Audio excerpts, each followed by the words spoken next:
UEFA'dan Cristiano'ya şok karar. Arda Güler'i isteyen takımlar ve Arda Güler bu takımlarda oynayabilir mi? Kadrolarını inceledik. Tüm taraftarların Arda Güler'le ilgili yorumları. Ozan Kabak hangi takıma transfer olacak? İspanyol taraftarlar Mbappe'yi eleştiri yağmuruna tuttu. Real Madrid'den haberler, Arda Güler'den haberler, hepsi ve daha fazlası bu videoda olacak. Hazırsanız başlayalım. Son dakika. Cristiano UEFA tarafından cezalandırıldığı için Real Madrid maçında oynayamayacak. Vinicius Junior ile ilgili ırkçılık davası soruşturması devam ederken Benfica'ya bugün geçici olarak görevden uzaklaştırma kararı bildirildi. Bu maçta oynayamayacak ve görev alamayacak. Jose Mourinho da Santiago Bernabéu'ya giremeyecek dostlar. Evet, sonunda adalet yerini bulmaya başladı. Kesinlikle olması gereken bir karardı. Eğer böyle bir ırkçılık varsa UEFA'da böyle bir tedbir, önlem almış. Henüz dava devam ettiği için oynamaması gerektiğini de söylemişler ki orada da taraftarı galeyana getirebilirdi. Son 2-3 gündür tüm haber sitelerinde, tüm haber sayfalarında çıkan bir söylenti dostlar. Xabi Alonso Liverpool'un başına geçmesi halinde yönetimden ilk transfer olarak Arda Güler'i isteyecek. Son videomuza herkesten şöyle bir cevap gelmiş. Orada Florian Wirtz var, eski öğrencisi var. Neden Arda Güler'i istesin demişsiniz. Ben de şöyle bir kadro mühendisliği yapalım dedim. Şöyle bir kadroya bakalım dedim. Son oynadıkları maç Tottenham maçı. O kadroya bir göz atalım dedik. Alisson, Van Dijk, Konate, Kerkez, Wirtz, Szoboszlai, McAllister, Salah, Gakpo, Ekitike, Gravenberch. Böyle bir ilk 11 ile çıktı Liverpool. Hemen şöyle bir kadroya bakalım. Arda burada nerede oynayabilir dedik. Ekitike, Muhammed Salah, Wirtz. Wirtz 10 numara oynamıyor arkadaşlar. Kanat oynuyor demek ki Liverpool'da. Sol kanat forvet gibi oynuyor. 10 numara oynamıyor dostlar. Szoboszlai, McAllister, Gravenberch. Buradan hangisini elerdiniz derseniz bu adam zaten Real Madrid'e gidecekse Arda'yı direkt buraya alın abi. Alonso da burada olacaksa ve Arda'yı hep burada oynatacaksa çok iyi olur diye düşünüyorum ben. Alsınlar abi. Szoboszlai Real Madrid'e, Arda Güler Xabi Alonso'lu Liverpool'a. Okeyim ben bu işe. Real Madrid futbolcuları futbol oynamıyor. Top oynamayı bilmiyorlar, takım oyununu bilmiyorlar arkadaşlar. Hepsi tamamen egoist futbolculardan oluşmuş bir ilk 11. O yüzden böyle takım oyunu oynayan bir takıma transfer olması gerekiyor ki kendisinin güzel futbolunu da yansıtması gerekiyor. Çünkü biz Arda Güler'i şu an izleyemiyoruz. İzlediğimiz Arda Güler değil zaten. Bambaşka bir oyuncuyu izliyoruz. Sadece alver yapan, yana sağa sola pas atan bir oyuncu izliyoruz Real Madrid'de. Evet, böyle bir şeye okeyim ben. Szoboszlai biliyorsunuz İspanyolca şarkılar falan paylaşıyor hikayelerinde. Gitsin abi Szoboszlai, zaten araları da pek iyi değil Arda Güler'le. Szoboszlai, Real Madrid, Arda Güler, Liverpool dedik, buraya aldık. Orta sahanın ortasına 10 numara pozisyonuna bu iki tane yıldızın arasına aldık. Forvet'te de Ekitike var. Bir diğer takım sürekli haberi olan Arsenal. Raya, Timber, Saliba, Gabriel, Hinkeypi diye okunuyor sanırım. Bunun ismini bilmiyorum. Declan Rice, Zubimendi, Eze, Saka, Trossard, Gyökeres. Böyle bir ilk 11 vardı son maçta. Ve şöyle arkadaşlar, kadrolarını çok zor buldum. Yani hiçbir yerde bu kadro olmaz mı arkadaşlar ya? İlk 11'de oynayan oyuncuları bulamadım. Böyle dizilimini bulamadım. Kadroya bir göz atalım. Raya, Timber, Saliba, Gabriel. Şu ismini okuyamadım arkadaş. Declan Rice, Zubimendi, Eze, Saka, Gyökeres ve Trossard. İlk 11 ile çıktılar son maça. Baba Zubimendi'yi çıkardım, Arda'yı aldım direkt. Hiç uğraşmadım. Gerçekten oynar burada. Mikel Merino falan da var ama o sakat. Martin Ødegaard, o da formsuz olduğu için oynamıyor diye biliyorum. Formsuz bir Ødegaard varsa Arda Güler Gyökeres'in arkasında, Saka'nın çaprazında, Trossard'ın çaprazında İnanılmaz oynayabilir. Burada Martinelli vesaire de oynuyor herhalde bildiğim kadarıyla. Bilmiyorum, yanlışım varsa düzeltin. Arsenal'a da çok yakışır diye düşünüyorum. Eze çok yetenekli bir futbolcu. Gerçekten inanılmaz bir topçu. Declan Rice var burada. Burada duran topla sıkıntı yaşayabilir. Declan Rice frikikleri ve kornerleri Arda Güler'e bırakmayabilir dostlar. Evet, Arsenal kadrosu da böyle. Siz Arda olsanız hangi takıma giderdiniz bu iki takımdan birisine? Yorumlar kısmına bir yazın bakalım. Alman vatandaşlığına başvuran Ozan Kabak ile İngiliz, İspanyol ve İtalyan kulüpleri ilgileniyor. Kicker'ın haberi dostlar. Gerçekten inanılmaz bir yükselişte olan, milli takımımız için çok değerli şu an. Çapraz bağ sakatlıklarından sonra muhteşem bir dönüş. Asistler, goller, defans, stoper oynuyor abi bu çocuk. Liverpool'da forma giymiş bir çocuk. Ama genç yaşına rağmen çok fazla sakatlık yaşadı ve yaşının 25 olduğunu biliyorum. Hala genç arkadaşlar. İnanılmaz.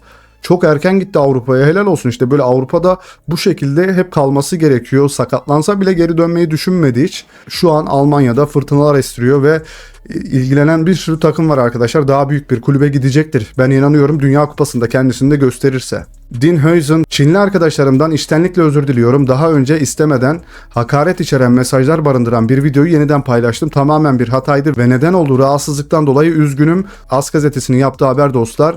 Böyle yanlışlıkla bir Çinlilere, çekik gözlü arkadaşlarımıza hakaret içeren bir videoyu paylaşmış. Tekrar paylaş şeyine basmış. Burada da daha detaylı. Real Madrid oyuncusu Dean Huijsen Instagram hesabında Asyalıları hedef alan ve göz şekilleriyle alay eden ırkçı bir paylaşımı yeniden yayınladığı için tepki çekti. Real Madrid kulübü Çin sosyal medya platformu Weibo üzerinden Huijsen adına Çince bir özür mesajı yayınladı. Real Madrid biliyorsunuz bazen kamplara gider Asya taraflarına. Yapılan bütün emekleri Dean Huijsen mahvedebilirmiş. Yani yanlışlıkla yapmıştır diye düşünüyorum. Yoksa bu da bir ırkçılık sonuç olarak. Arda Güler bugün idmandan arkadaşlar. Baba koşuyor, baba. Yani çocuğun fiziği falan da değişti. Bir garip fiziği oldu bunun ya. Koşarken falan böyle bir garip duruyor fiziği. Ne oldu bizim bu Arda'ya ya? Vallahi arkadaşlar dediğimiz gibi Benfica maçı Real Madrid formasıyla çıkacağı 100. maç olacak Arda Güler'in. Ve o gün Arda Güler'in doğum günü. Böyle bir denk geliş yok. Dalya maçı, 100. kez formayı giyme maçı, yeni yaş günü ve goller, asistler. Belki de gelir dostlar, bilmiyorum. Arda Güler'in dönüşü olabilir, dönüşümü olabilir. Eski Arda Güler'den esintiler bekliyoruz. Rodrigo geri döndüğünde onu Arda Güler'in yerine ilk 11'de başlatır mıydınız? Evet, Rodrigo, böyle tartışmalar başlamış arkadaşlar. Şöyle hemen yorumlara da bir göz atalım. Ben Real Madrid taraftarı bile değilim ama Arda Güler'in 1. Lig'e gitmesi gerektiği apaçık ortada demiş. Ya bunlar kim bilmiyoruz arkadaşlar. Sadece taraftar yorumları diye bakıyorum. Rodrigo kesinlikle ilk 11'de başlayacak. Camavinga veya Arda Güler yedek kulübesinde otursa da umrumuzda değil demiş. Umrunuzda olmadığını Arda Güler başka bir takıma giderek sizlere gösterecektir inşallah. Her sayfada Arda Güler hakkında bir paylaşım görmekten bıktım. Bu sayfayı da takipten çıkarıyorum. Bakın arkadaşlar, bak ne buldum. Bu arkadaşımızın kapak fotoğrafı Arda Güler. Burada da Soboslay Arda Güler kavgasının fotoğrafı var arkadaşlar. Ve çocuğun yazdığı şeye bakın. Her sayfada Arda Güler hakkında bir paylaşım görmekten bıktım. Bu sayfayı da takipten çıkarıyorum. Yani şu gördüğüm, hiç dikkat etmemiştim. Yanlışlıkla Türkiye formasını görünce baktım. İnanılmaz bir şey şu yorum. Arkadaşlar bu ne ya? Arda Güler sahip olduğumuz tek yaratıcı orta saha oyuncusu. Neden onu yedek kulübesinde oturtuyoruz? Ne için demiş. Doğru söylemiş. Başka bir yaratıcı orta saha oyuncusu yok. Ama sizin yüzünüzden Arda Güler de yaratıcı olamıyor. Çünkü bütün Real Madrid oyuncular üst üste biniyor sol tarafta ve kimse koşu göstermiyor. Yavaş yavaş da olsa Arda Güler ilk 11'de başlayacak. Rodrigo'nun oynama süresi ise iyileşmesine ve kondisyonuna bağlı olarak artacaktır. Evet, böyle kısa da bir yorumlara göz attık arkadaşlar. Diego Simeone gelecek sezon için Inter ile anlaştı arkadaşlar. Bu haber bayağı bir var. Neden böyle bir haber var bilmiyorum ama uzun yıllardır Atletico Madrid de görev alıyor. Ve orayı da çok iyi bir seviyelere getirdi Atletico Madrid'i. Yıllarca Avrupa'nın zirvesinde tuttu. Bilmiyorum, ben başarılı buluyorum Simeone'yi. Real Madrid hakkındaki güncelleme. Dean Huijsen Benfica'ya karşı oynanacak playoff rövanş maçında forma giymesi oldukça şüpheli, oynamayacak arkadaşlar. Fede Valverde %100 formda değil ancak çarşamba günü oynayabilmesi normal karşılanabilir. Zaten oynayacaktır herhalde. Jude Bellingham'la ilgili olumlu bir hava var. Bugün kramponları giydi, kesin bir dönüş tarihi yok. Bellingham da sahaya inmiş. Arda Güler de bu periyodu verimli bir şekilde geçiremedi arkadaşlar. Gelirse ilk 11'e girer Jude Bellingham. Evet, bir taraftar Mbappe'yi gerçekten çok doğru bir şekilde eleştirmiş. Mbappe golleri ardı ardına sıralarken anlatımlar şöyleydi. Real Madrid'i kendi kişisel şovuna çevirdi. Tüm ilgiyi üzerine çekiyor. Herkesten zaferi çalıyor ve Arda Güler gibi yetenekleri kendi etrafında dönmeye zorluyor. Şimdi gol atmadan geçen sadece 2 maçın ardından aynı kalabalık öfkeleniyor. Ceza sahasındaki pozisyonu berbat. Doğru koşuları yapmıyor. Saldırımızı ve ataklarımızı mahvediyor. Yani Arda Güler korner kullanıyor, Arda Güler'in yanına geliyor arkadaşlar. Ya sen forvet değil misin abi? Girsene içeri, kafa vursana, nasıl forvetsin sen? Taraftar kitlesinin bir bölümünden gelen klasik çifte standartlar. O tam formunda olmadığında favori oyuncularımızın takımı sırtlaması ve galibiyetler getirmesi gerekiyor. Her şey zaman Kylian Mbappe'ye bağlı olmak zorunda değil demiş. Doğru söylemiş. Mbappe yokken Real Madrid yok muydu arkadaşlar? Van de Vee'nin önceliği Premier Lig'de kalmak. Tabii Real Madrid onun için bir hamle yapmazsa Real Madrid de bu defans oyuncusunu istiyor dostlar. Bu dolaylı olarak tüm sorunlarımızı çözecektir.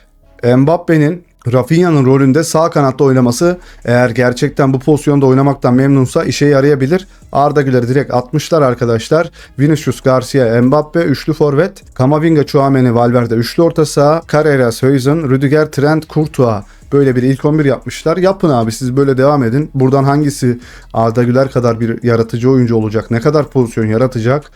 Size kalmış. O yedek bıraksınlar abi Arda'yı. Vallahi oynatmasınlar. Arda da bu yaz sonu gitsin abi bu takımdan. Yok vallahi ben bile bıktım ya. Son dakika UEFA Benfica'nın Fede Valverde'ye karşı şiddet içeren davranış iddiasını reddetti. Valverde, Samuel Dağ'la yönelik hareketi nedeniyle cezalandırılmayacak. Evet, böyle bir yumruk atmıştı koşarken. Bence bunun da ceza alması lazımdı. Neden ceza almadı bilmiyorum. Evet, AS gazetesi de bunu haber yapmış. Son haberler. Benfica'nın şikayeti reddedildi. Dağ'la yumruk attığı nedeniyle cezalandırılmasını istiyorlardı. UEFA müdahale etmekten kaçındı ve hakemin kararını onayladı. Valverde cezasız kaldı. Arbeloa yönetiminde büyük bir şampiyonluk kazanılmayacak bir sezon yaşanması durumunda Real Madrid gelecek sezon için Jürgen Klopp'u mutlak öncelik olarak belirleyecektir. Evet arkadaşlar, La Liga ve Şampiyonlar Ligi kazanılmazsa, bunlardan herhangi biri kazanılmazsa söylenen isim Jürgen Klopp. Toni Kroos şu anda Real Madrid'deki Toni Kroos Akademisi'nde çocuklara antrenörlük yaparak futbol bilgisini gençlerle paylaşıyor. Orta saha sihirbazından geleceğin Real Madrid teknik direktörüne mi? Evet, Real Madrid'de hocalık yapabilir mi? Arbeloa yapıyorsa herkes yapar diye düşünüyorum. Neymar'ın Dünya Kupası kadrosuna çağrılması her geçen gün daha da zorlaşıyor. Mundo Deportivo'nun haberi dostlar. Evet, Neymar'ı Dünya Kupası'nda izleyemeyeceğiz ve hiçbir zaman da izleyemeyeceğiz bundan sonra. Arda Güler'in yerinde olsaydınız hangi kontrata imza atardınız? Tottenham ilk 11 garanti. 5 yıllık sözleşme, 5 milyon euro maaş. Manchester City ilk 11 performansa bağlı. 3 yıllık sözleşme, 3 milyon euro maaş. Arsenal ilk 11 performansa bağlı, 3 yıllık sözleşme, 3 milyon euro maaş. Hangi takımı kabul ederdiniz? Performansa bakmaz diyorum abi. Arda bunların hepsine gider, 10 numara oynar. Cristiano, Vinicius Junior ve Mbappe'yi UEFA, FIFA ve Portekiz adaletine cezai işlem başlatması için şikayet etmeyi düşünüyor. Onlar da ona hakaret eder gibi söylemlerde bulunuyordu. Bilmiyorum kim haklı bu durumda, yani bu çocuk da haklı mı bu artık bu söylemlerde bilmiyorum. Çünkü burada da ona sanki bir ırkçılık yapılıyor gibi ya da bir hakaret varsa bilmiyorum ama bu çocuk tamamen suçlu, onu biliyoruz. Şöyle yapan adam suçludur arkadaşlar, orada bir şey gizliyordur. Real Madrid, Franco Mastantuono konusunda temkinli davranmaya devam ediyor. Kasık sakatlığıyla ilgili endişeler büyüyor. AS gazetesinin haberi. Oynatmayın abi, oynatmayın. Bu adamı Arda gitse de gitmese de oynatmayın abi. Ben Real Madrid'de söylüyorum. Bu adamdan bir yol olmaz. Real Madrid, Jose Mourinho'nun Benfica'ya karşı oynanacak ikinci maça katılmasına, hatta tribünde bile bulunmasına izin vermeyecek.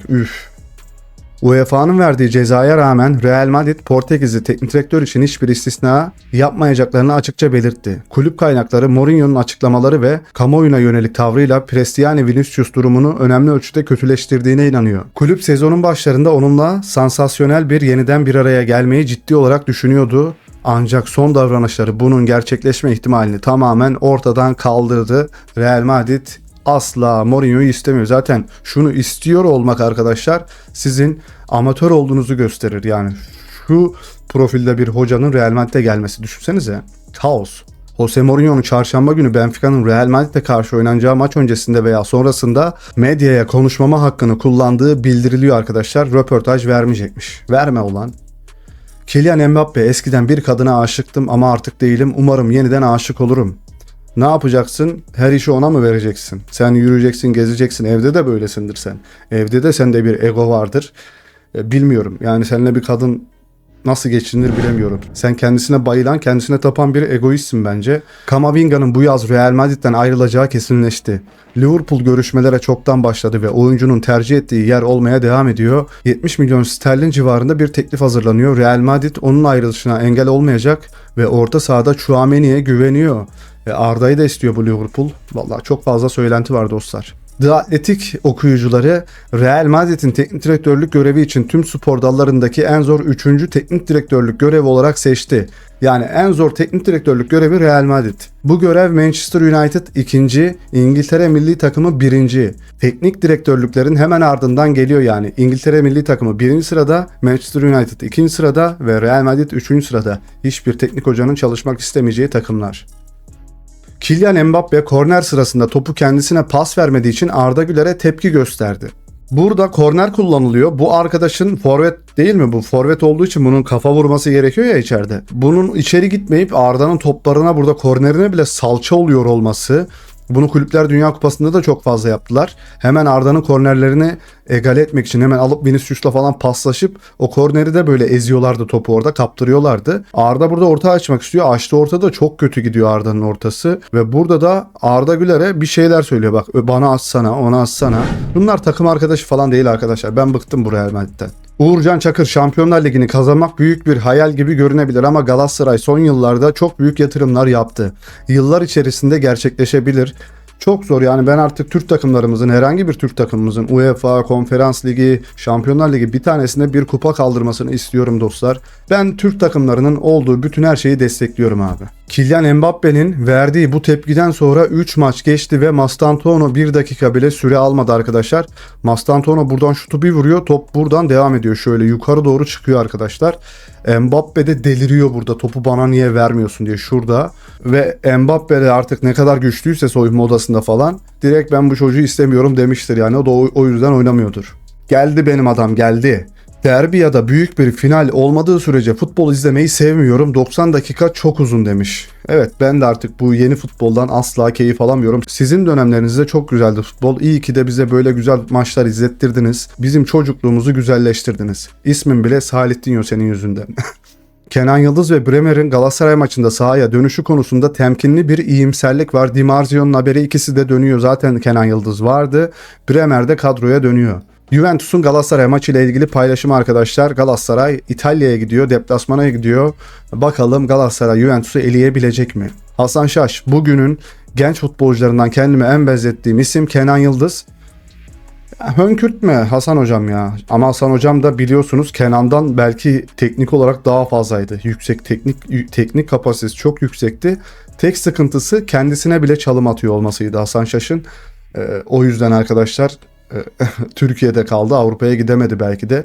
Çok güzel çalım atıyordu. Hele bir Brezilya maçı vardır. Özetini izleyin arkadaşlar. Brezilya'yı tek başına ezmiştir Hasan Şaş.